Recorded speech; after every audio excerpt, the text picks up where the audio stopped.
Hello, and welcome to this episode of Central Valley Stories, Advertising and Public Relations.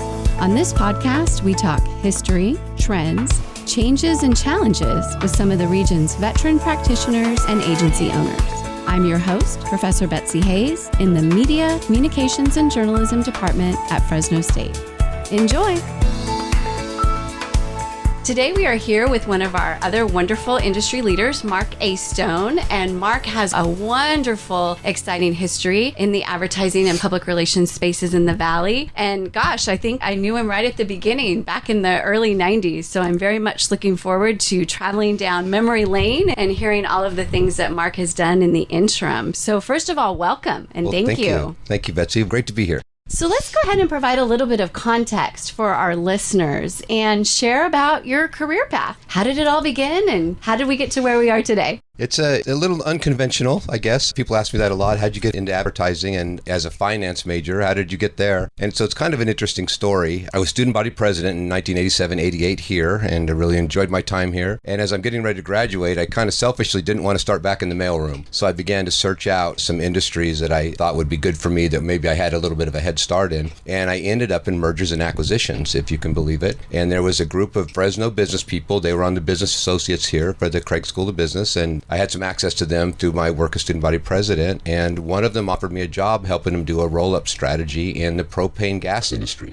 which was interesting. And so I decided to take it, and we traveled around the country for several years buying small propane companies and folding them into a larger gas company. And one day, his name's Keith Baxter, wonderful man, great mentor for me, walked in my office and said, "Hey, do you take any marketing classes while you were at Fresno State?" I'm like, "Yeah, I took a few." He goes, "Great. You're in charge of the agency." I'm like, okay, what does that mean? And we had hired a small firm in Fresno called Panagraph, a very small firm, 6 people, and they were our agency, and they came in kind of behind us and helped us do kind of the branding in this propane industry. And most people think of mergers and acquisitions as heavy finance, and they are. What they forget about is the market analysis that goes with them. So we were trying to make decisions like, do we change the name to Coast Gas, which is the name of the business, or do we leave the name of the company in place? Was there enough brand equity there to leave it? How could we acquire more customers? How competitive was the marketplace? How was our pricing structure? How elastic was the price? So all of a sudden we got into all these pretty heavy-duty marketing questions, and I found out that I really, really liked it. And so I worked with Panagraph for several years, and we did a lot of great things at Coast Gas. Unfortunately, at that time, my mom got really sick, and I decided to leave the business and go home and started my own propane business, which is a complete deviation from where I am now. But it was the right thing to do. We were able to do it on the family ranch. They'll spend time with her before she passed of cancer. And so she passed, and after a while, I decided to sell the propane business. And lo and behold, the owners of Panagraph had been tracking me for 6 years. A gentleman named John Bogart, and he called up one day and he goes, "Hey, we've been watching you, waiting, for kind of to get past this propane thing. How would you like to come join our agency?" And so I joined as a 1/7 partner 30 years ago now, I think. So it's been a long time, but that's how I actually got in the business. And over time, we built the business up, and I ultimately bought all the partners out. Although one of the partners, Vern Crow, still works with me to this day, 30 years later. So he keeps trying to retire, and I keep pulling him out of retirement. But it's been great. It's been a really good run. Excellent. And how did we transition from Panagraph to Catalyst? Can you talk about that, your current company? Yeah, we went through a couple of iterations. The issue I was kind of having with Panagraph, believe it or not, as we expanded beyond the Fresno area, everybody thought we were a print company. And so Panagraph was kind of a clever name that the owners had come up with. By the way, they started in 1976 on the top of the Security Bank building. It was so far up there, they had to walk up the stairs. There was no elevator to the final floor, and then they had to clean off all the pigeon poop from the area up there on the parapet at the very top. So that was their origins, but very smart people. And so Pana was like all-encompassing, and Graph is communication. So their theory was all-encompassing communications. But to the general public, we were a print company. Graph meant print. And so I was battling that quite a bit, as my primary job was to develop new business for the company. So ultimately, I bought the partners out. And at that point in time, one of our creative directors at the time, a gentleman still around, Mike Insulaco, still do a lot of work with him here in town still, said, we really got to change this name. We want to change it to Astone, which I was kind of against, not for any particular reason other than, I've tried always to keep my ego out of business. And to me, that was kind of an ego thing. But they convinced me that it wasn't. And so we changed the name to Astone and ran under that name for quite a while, probably 12 to 15 years. years. And then kind of went through another iteration. We actually bought out Thielen Advertising, and Mike Thielen stayed on for a while with us. We know the longtime Fresno agency. And at that time, we said, okay, this needs to be more than about any one person. Let's change it to a name that's more global in nature, and we didn't want to do the Thielen Astone, blah, blah, blah. And so we selected Catalyst primarily because most of our clients hire us when they're in some state of change. I mean, if things are going great, they're making all kinds of money, they got no problems, they're probably not going to call us. But, the competitor goes in next door, they've got a PR issue they can't solve, they've got increased competition somewhere, they're introducing a new product, whatever it is they're doing, there's some state of change. And so Catalyst just kind of fit. And so we accepted that name and been rolling with it ever since. And what year was the change to Catalyst? I think that was 2009. Okay. Yeah. So it's been quite some time. Yes. Yeah. Okay. I love to hear about the evolution. And then physically, right? You all have changed offices a couple of times. And so talk to us about parts of the city that y'all have lived in and where you have landed. Oh, yeah. We've moved around a little bit. We're kind of downtownies. As I said, the origin of the original company was the Security Bank building downtown. So really got a lot of origin there and spent a lot of time down there. When I joined the business, we were at Capitol and O, right on the corner. We still laugh about the little tiny office that we had there, right next to George's, so guess where we had lunch every day. And then we started to get fairly big for a while, and we decided to move north. So we took the top floor of one of Mr. Cashin's buildings over here at River Park and had that for about 5 years. And that was great. I mean, it's convenient, wonderful, but we just ultimately decided we liked to be in downtown. And so we moved back downtown. Actually, that's kind of about the time we did the merger with Thielen and moved into their offices for a while, which were on Tulare and Van Ness, which is now the home of most of the district attorneys in town, I think, right? They moved in there lately. And then at that point, we had the opportunity to buy our own building at Stanislaus and Van Ness, and that's where we've been for the last 10 years. Oh, I love it. And you are no longer just in Fresno, though. You had talked about how you were also doing that, expanding out of the valley with Pantograph. So kind of maybe talk about that. What does that look like over the years, not just being a valley-focused business? Yeah, it's been interesting. We decided quite a while back that we did want to be more than just a valley agency. And I'm not saying that in any disparaging way, just we want to be bigger and do some different things and some things that really weren't really in the valley that much at that time. So we spent a long time really, really focused on technology. Mm-hmm. And we've always kept our Fresno roots. We've had clients for over 20 years here in town that we still have. So a vast commitment to being a Fresno agency to the valley and doing a lot of things in the valley. And that's very, very important to us. But there's a whole nother part of our business that we really wanted to be more national in scope. And it started with technology, and we did a lot of work in the information security space for about 10 years. And so that kind of prompted an office in the Bay Area primarily, just because that's where a lot of the technology was. And that was a great business for us. And then we continued to grow. We'd end up having offices in San Francisco, San Diego, Hawaii on a small tourism deal that we were doing, and then, of course, Fresno. And then 2008 hit.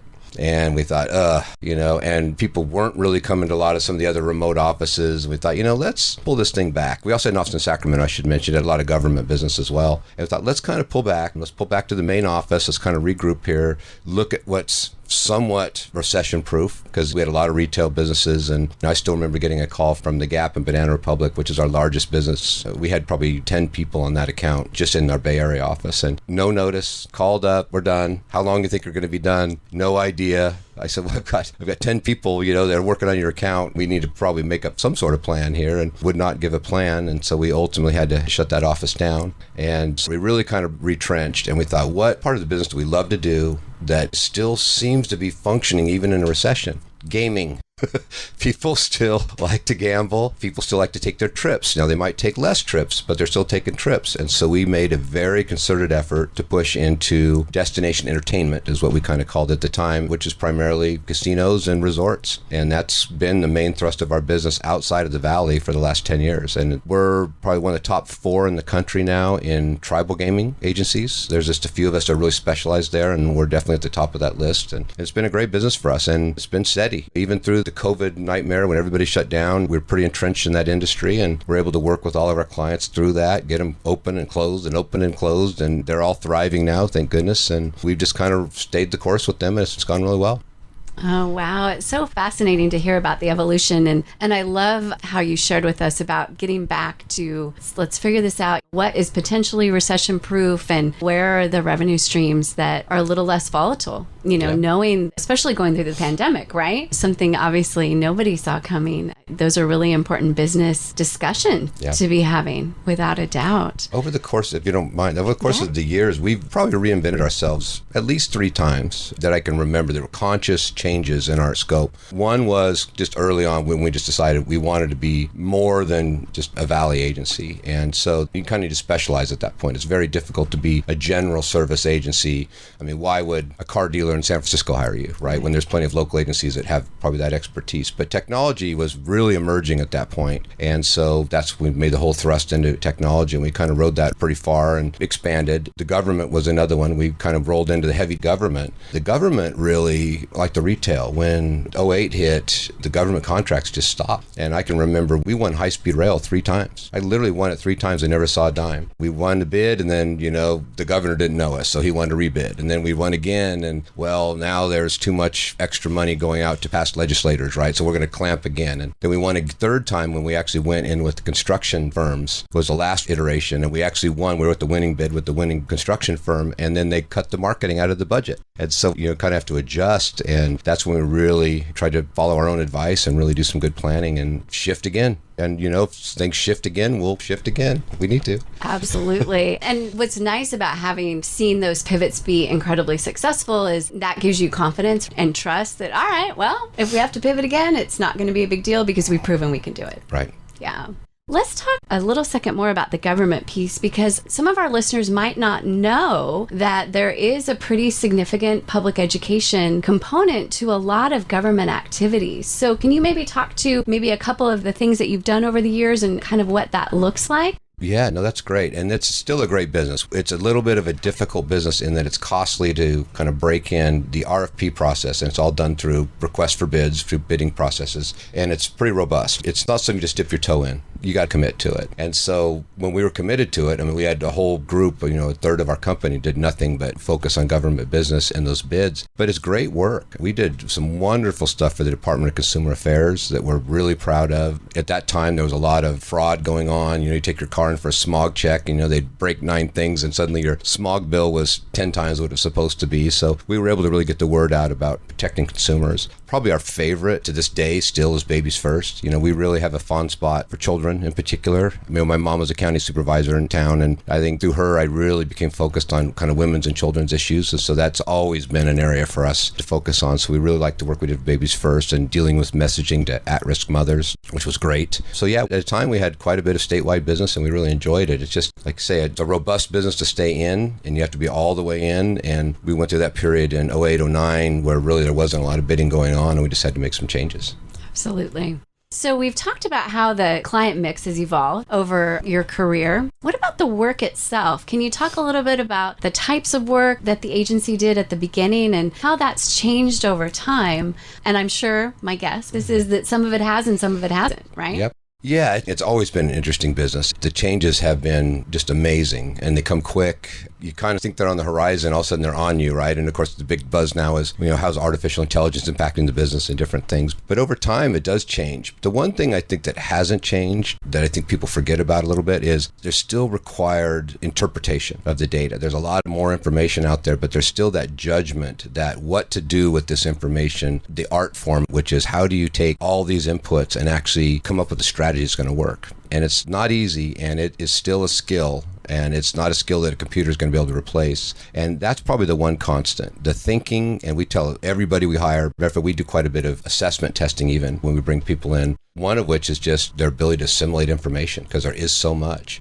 But the other one is judgment. I mean, it really is what to do with it, how to come up with a winning strategy, how to build on that strategy and just kind of focus on it. And that's never going to change, no matter what we do. And from 30 years ago when I started to now, that's still been what we hang our hat in, is our ability to really work smartly, to take that information, make intelligent choices. And there are types of agencies that are different than ours. We call creative agencies. Every agency has a different personality. Ours has always been data-based and intelligence-based. And we're very creative. We do a lot of different things. We can compete with anybody, but we always go back to our roots, which is strategy and information. And there's some very good agency out there that go the other way. They focus kind of on intuitive creative, and they're very good at it. And that just wasn't us. And so we always default back to the kind of the good thinking.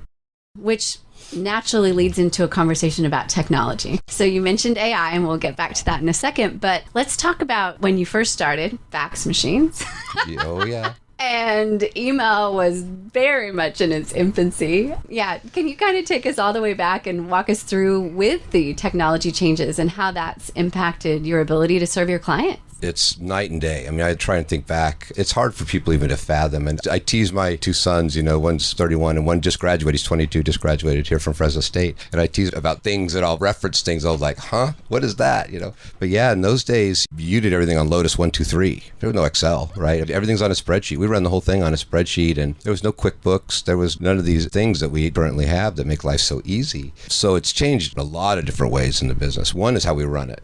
So we now run our entire company on a very robust software system that tracks, we do thousands of jobs in a month. And so it tracks everything. It's all in one spot. I mean, the efficiency of our people is just so incredible compared to what it was, just because you have everything right there and the computer system does a lot of the processing and then automatically rolls to billing and it tracks, even on the media side. You used to have to manually compare what you bought versus what you got, right? And that was a very lengthy process for the media department to try and do. Now it's all electronic. There's software that does all that. And I can tell you very quickly what ran, what didn't run, what GRPs hit, and all the things that we need. That used to be somebody's full-time job just to analyze stuff. And now the computer does it in seconds. So from an operational standpoint, it's just been incredible, the tools. And then, of course, there's Slack and Monday.com and all the tools. Now we can collaborate with clients across the country, and it's just so quick and easy. We had none of that. We had none of that in those days. Well, it was just crazy. And then the tools on the other side, right? The access to data, as we talked about AI a little bit, but even just the access to information off your cell phones, for example, that we're tracking now, it just makes it so much more efficient. So if you look at the buys now, there's really not a lot of waste.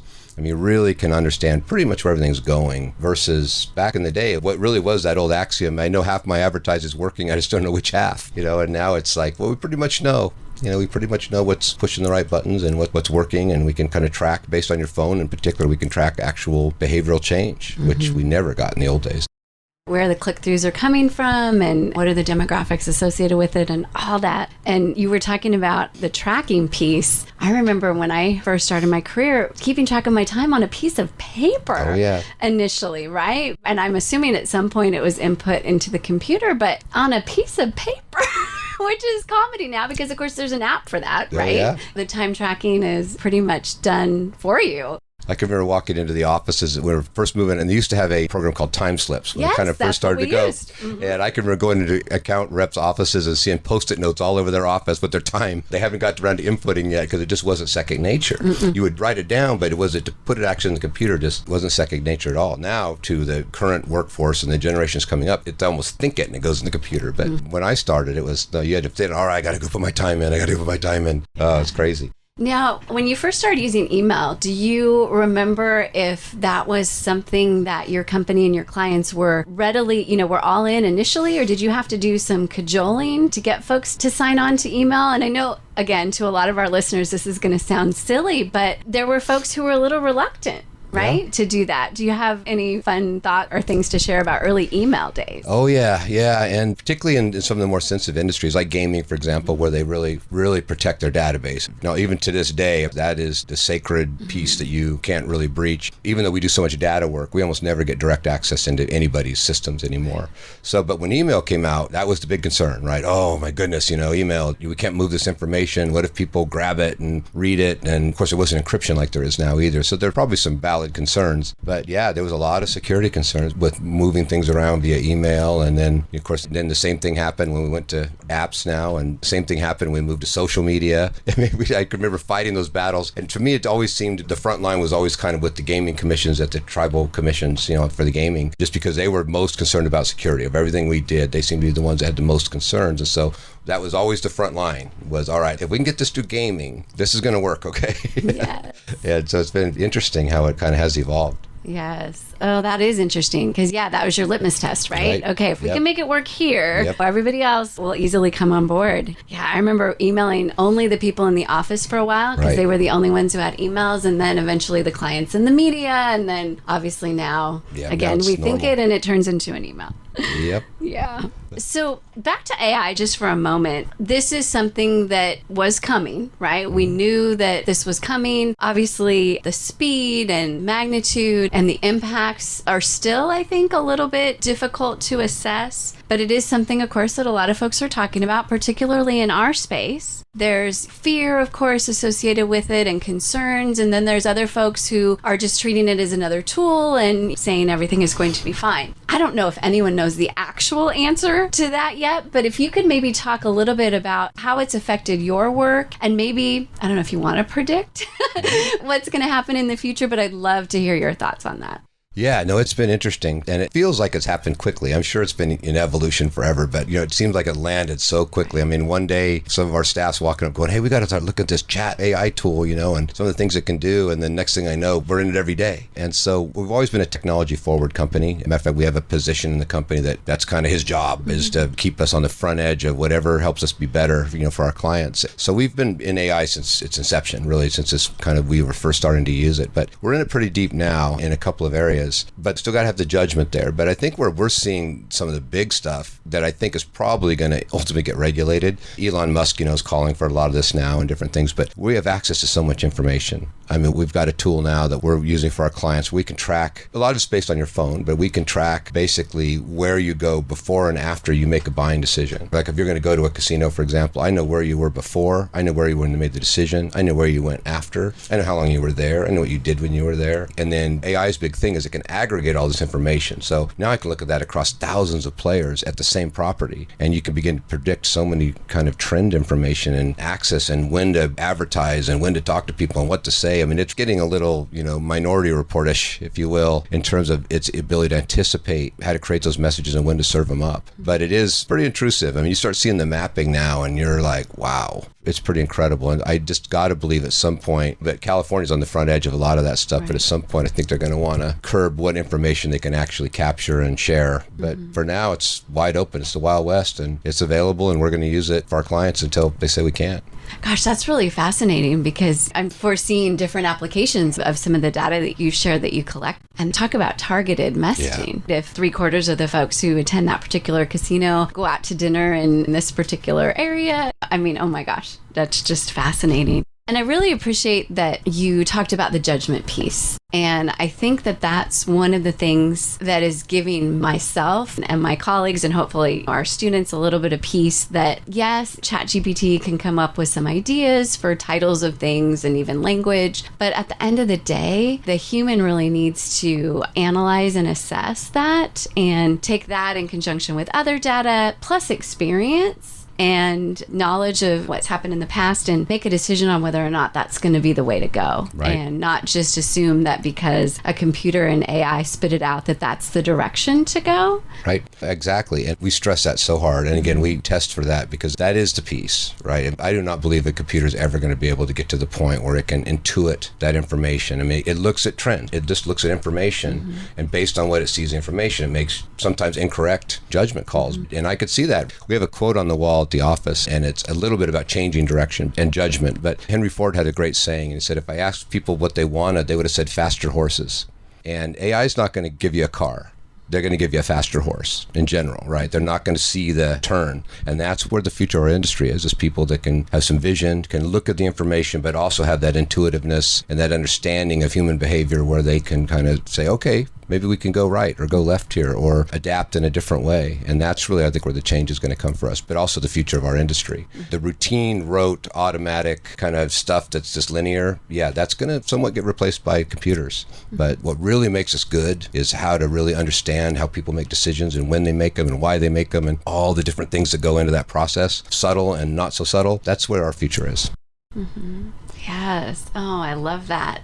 Yeah, that's going to be really, really exciting. It's also where the fun is, though, too, right? I know, right? That's why I'm just grinning here, which of course you can't see on audio. But yeah, that is where the fun is, and that is where the magic is, and that's where the innovation is. Right. And that's what money can't buy, and that's what AI can't deliver either. Exactly. Yeah. And so there's a future there for the people that are thinking about this industry, but it's going to be hard. It's going to involve a lot of hard thinking, but it's very rewarding, too. Absolutely. And it's going to look different, which it has, as we've been discussing, at every stage. And this is just another place to pivot, right? That's right. Another place to adjust. So share with us a couple of things that you're proud of. Maybe something early in your career and then maybe something more recently. It's always fun to hear those things. It's such a great business, and marketing is so broad. You can do so many things, and so there's a lot of answers to that question. Actually, we don't have enough time to go over all of it. I think from a work perspective, one of the things I'm really proud of, when I was brought into Panagraph early on, I was 26 or 27 years old and not a lot of experience. And there's this long-time, well-respected firm, primarily known as a strategic firm here in town. And my job was to grow it, and a firm that had never really grown. And how to do that and how to make that happen. And I can remember walking in, and one of the partners, he was kind of in charge before. And I want to say that a big account then was like $5,000 or something. And I'm looking at this going, I didn't sign up for this, right? No way. And so we began to get out there and start to chase some pretty large business. And I asked Mike Valines, who was our assemblyman forever. He worked for us for quite a while. And he was actually my little brother at Theta Chi, our fraternity. So I said, Mike, I need some help. So he came and joined us. And he and I went on the road and just went after these companies that were so far beyond anything we'd ever done before. And we landed one. We landed one called 3E in Carlsbad. This is before Legoland was there. I mean, Carlsbad was just starting to grow. And it was a super technology company. It was right when they came out and said that you can have all these hazardous material data sheets on a computer instead of physically in your office. You used to have a physical paper in your office that said, okay, ink, if somebody eats the ink, what do you do, right? I mean, it's crazy. And so you had all these MSDS sheets that you had to have on file. And so this company was revolutionizing the industry. And we landed it, and we had no idea what to do with it. So we had to drive to San Diego every week for like 6 months and work, because we couldn't even lead the account. But that launched us. That really launched us into a whole nother sphere. We used that to leverage more, and the growth just became exponential at that point. And I just look back on that as kind of a real turning point in the business, and I was kind of proud of our ability to kind of fake it till you make it a little bit, if you will, or pursue something so far out of our scope that I think a lot of people would have said, I don't know about that, And again, faster horses, right? We wanted a car. And so we just went a different direction. So I'm pretty proud of that one. I'm also real proud of the charity work we're able to do, because we've tried to do a lot over the years. And our current project, we started this President's Club, and I say I help with a bunch of wonderful folks and men in town, and we formed this group, and we've raised a lot of money for the cancer center primarily. And most of us have been touched in a bad way by cancer, and me included. And so, but I was able to use our company as the base for that. So we were able to recruit the guys and say, okay, here's what I need you to do, but Catalyst will do all the legwork. So all you really have to do is just do what you do well and just have some fun with this thing. And I'm happy to say in 5 years, we've raised over $3 million just for that. And we've done things like that over the years, and that's important to give back. And so it's always felt good that we've had a platform here that we can kind of say, okay, let's get behind something and just really make a difference in our valley. So that's always been a lot of fun too. That's kind of the other side of the equation, the non-business side, but still important. Well, and that's one of the blessings of having a successful business, right? That you have the opportunity to do things like that. Yeah. And like you said, you have a platform and the resources and time to do that. So let's go back to the first story. And first of all, thank you for both of those. But the first story, I have to ask, do you remember a little bit about your mindset at that time? Because that was very courageous to look at the typical client for the company and then envision a completely different stratosphere, right, of clients. And do you remember how you developed the confidence or the determination or even the awareness that that was possible? And again, I know this is a little bit of an unfair question, but I would just love to know any insight if you remember that.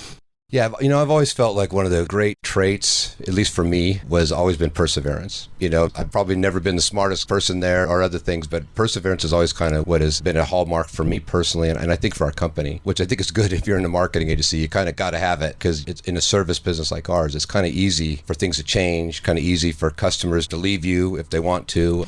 We've never been one to try and lock people down along contracts. So people want to go, they kind of go. And so you've kind of got to be ready for that. So we've always had this mindset of just absolute dogged determination, for lack of a better word. And it served us well. But I can remember that at the time. And I was really fortunate. Everybody at the company was behind this. And I was very fortunate to have at the time a good ally with Mike. And we just locked arms and said, we're just going to do it. And it was hard. I mean, there's an old saying, I honestly can't remember who said it, but I use it on my kids a lot. But it's that old saying, successful people do what unsuccessful people are unwilling to do. And I can remember getting up at 4 a.m, driving down to Carlsbad, working all day, and driving home that night because we had meetings the next day somewhere else, and just doing stuff like that. I sometimes tell people that, and they're like, you've got to be kidding me. And I'm like, no, you just do what you got to do. So above anything else, it was just abject determination that we were going to succeed no matter what. And I think that's critical for most people. If you can get to that place where it's just, you set that goal and it's meaningful for you, and then you just don't let anybody get in the way. And you just find a way. It's a lot of pivoting. There's no straight lines, right? I mean, we landed on 3E, but I'm sure they weren't the only ones. Matter of fact, we hit another one not too much later that was completely different. It was a bunch of condo developers in San Diego. And I don't know why San Diego popped for us. It just happened to, because we were everywhere, but that happened to be the market that kind of jumped for us. But same thing. We went to Australia and pitched these Australian developers, and we won the business. And it was just crazy how it happened. But you just got to move. You got to move and just say nothing's going to get in the way.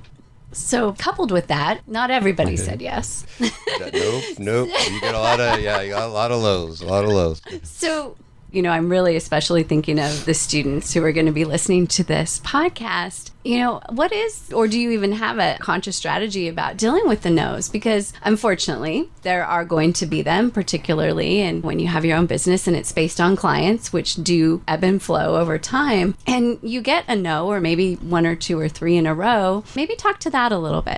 First and foremost, it's hard not to take it personally. And I'm 35 years in this deal. It's still once in a while, it stings a little bit. If something happens you don't think is probably for the right reason. It's hard not to take it personal when you're invested. We invest heavily mentally in our clients. And so we're in it, right? And so if someone wants to make a change, it's a little hard not to take it personal. And so that's the first thing I would say is you guys got to kind of figure out how to have a short memory a little bit on some of that stuff. And you want to learn from it if you can and move on from it. And just, try and not let it weigh you down. So I have a lot on this, so I'll go fast. One is, and I'm actually working a lot with my younger son right now. He's entering the workforce, not with us. We have kind of a rule, you got to work somewhere else first. And so he's in the real estate industry now. And I told him, I said, look, you got to be inputting more positive in your brain than negative. And so he's laughing at me, but I'm still giving him Og Mandino tapes and Zig Ziglar tapes, but anything positive. So I just think it's really important that we get bombarded so much with negative and so many people that want to kind of knock you down a little bit for no reason.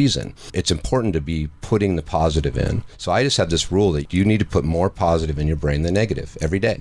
And so I still listen to, they're not tapes anymore. It used to be tapes, right? I'm dating myself, but now I have my Audible or my Headspace or whatever I'm trying to listen to. And I try to not listen to the radio as much and try and still put those positives in. But that's really important because it's easy to get into a little bit of a funk, particularly if you take a string of no's, right? And you're working hard and you're hitting it and you get in like, what is going on? The other one is, I love my quotes I live by, right? But there was an old quote by General Electric, just a very interesting quote which talked about you want to see the world as it is, not as you want it to be. And I use that quote a lot. And because you just got to look at it dispassionately and say, okay, what happened here? And then you just got to understand that a lot of these decisions aren't personal. They're just not. They're, for whatever reason, they want to go a different direction. And another quote we use a lot is you don't know what you don't know, right? You can do everything you can do. Our general rule has been if we take something on, if we go after something, there's no halfway. It's 100% all the way. We have a process. We do it all. And then if we lose, it's not on us at that point. It's like we gave it our best shot. They wanted something different than we were providing that day. They wanted ketchup and we were offering them mustard, and just let it go and move on. And hard to do, but if you can try and work on it, that's, I guess, the best way to say it. You just got to kind of keep chiseling away at it. You'll be fine.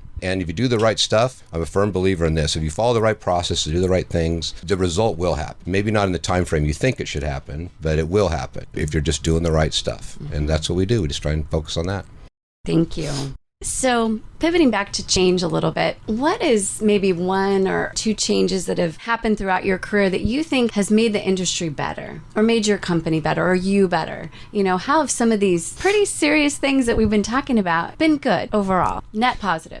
Yeah, and I think people grow through adversity. They don't grow through everything being hunky-dory, right? And so if you look back, I can look back at the meaningful kind of negative business events in our careers, right? I think the first real big one was probably '08 when we saw such a dramatic downturn in our industry, in most industries, most businesses, in an incredibly short period of time. It probably was built longer than this, but for us, it really felt like, December of '08 and January of '09, things just disappeared, and so it causes you to really assess, what you're going to do. So I think the assessment coming out of that was, we got to seek businesses that are a little more recession proof. And that also kind of prompted us to join forces with Deal & Advertising at the time, which was somewhat grappling with the same issues we were. And, we were able to get overhead way down and consolidate and leverage our strengths. And we came out of it stronger than ever. But that was a pretty much deep dive. My YPO group still laughs about me coming into one of the meetings saying, all right, I'm done. I'm going into commercial real estate. I'm done with marketing forever. I'm out of here. Yeah, and then you put your head down and you battle through, and so glad I didn't. I mean, not that that's a bad industry, but I just love what we do so much, and it's been great. And COVID's been another interesting one. I think it caused us to take a really hard look at operationally, because we had trouble getting people. I mean, is there a better way to operate the business? Are we looking for a different person maybe than we were before? And do they really need to be in the office? Do they need to be in the office all the time? And so really it made us ask a lot of those questions. And I think what we've come out of is our people like to come to the office. So we've created an environment where people like to be there, and they've expressed that, but we're not rigid about it either. So we're much more loose about how we do that. And I think it makes for a happier workforce. I think it makes for a little more balanced lifestyle for our staff. And I think they like that quite a bit. It's also opened us up to less travel. With 15 casinos across the country, I lived on an airplane, and now much more open to a quick Zoom call. I can remember flying to New York for one meeting and flying home. And now it's like, all right, let's just bang that out to a Zoom call. And when I come out, we'll have 2 days of planning instead and make it a real meeting instead of that. So that's been really nice, is the ability to fall back on some of the video technologies to save some of that travel, which has been very helpful. That was so interesting to see that after COVID, because of course, starting with Skype and Zoom has been around for more than 2020, and the capability was there. But I think a lot of folks really did need to see proof of concept, right? Yeah. And that you can do a lot of things effectively, not everything, right, but a lot of things effectively remotely via video call. And I think one of the blessings, if I can even use that word, of this time period is the opportunity for so much more flexibility. Yes. And I think that does lead to a more balanced professional and personal life, like you were alluding to. No, absolutely. Absolutely. I think that's a really good term. Is it built flexibility into what we do. You don't just think this is the way we're going to do it, right? You don't come to the office 8 to 5 every day and grind it out, right? If that maybe is not the way it should work. It did open it up to, we do have 8 people remote in other states. For whatever reason, we've had some great folks and they wanted to move somewhere else, and we've been able to make that work. And so I've been able to hang on to some really quality staff people that might have been difficult to hang on to otherwise, that wanted to stay with the company. So you just got to kind of look for that flexibility, and in most cases it'll work out. If everybody kind of wants it to work, it'll work. What about something that you wish hadn't changed? That, gosh, if only this were like it was before. Anything come to mind?